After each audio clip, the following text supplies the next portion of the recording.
guys, this is another Scalextric test drive, and this is the Morris Mini Police Car. Now, these things are so small that they have a 15,000 rev motor, which is 3,000 less than a standard Scalextric car.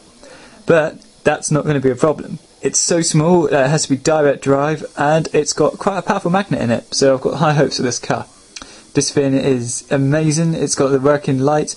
Now, it hasn't got a siren, so when it's muted and I'm talking over it, it won't be any different, so all you'd hear is the motor anyway, so there isn't a siren for me to demonstrate.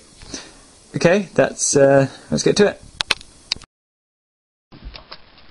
So this is the Radius 2 crossover corner test, and as you can see, the little Mini is so quick and it stays on so well. I mean, that's not even full speed, so this thing would be like impossible to catch if you race it. The only problem is the speed of it is the fact that you cannot really see the light flashing, but I can assure you it was flashing. So that's a pretty hefty crash, but that's the best part about it, is when it crashes in a wicked way, so that's a good thing, I guess. The only problem is, though, it would probably lose the little wind mirror and certain parts if you crashed into something quite heavily. But apart from that, this thing darts around these Radius 2 corners and it has no problem. So if you had the Radius 3 corners, it would be able to do them quite quickly as well.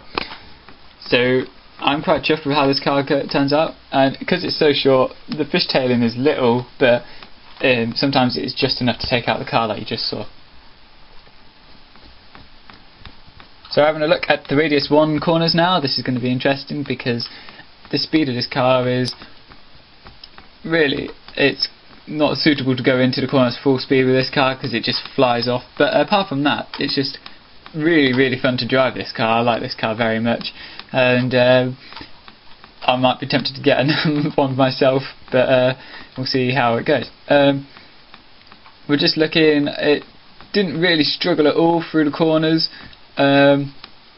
Again, I had to slow down, but looking at it, it doesn't look very slow, but it goes through the corners. So what you may feel is alternately going through those corners and you're easing off quite a lot, it isn't actually that bad. So this is a very good car. I would suggest this because it's quite easy to handle and it's quite a good car to drive, and it's one of the best cars I think Scalextrics have done. And these Minis are all the same really, so like the Rally Minis and the Italian job ones will be pretty good.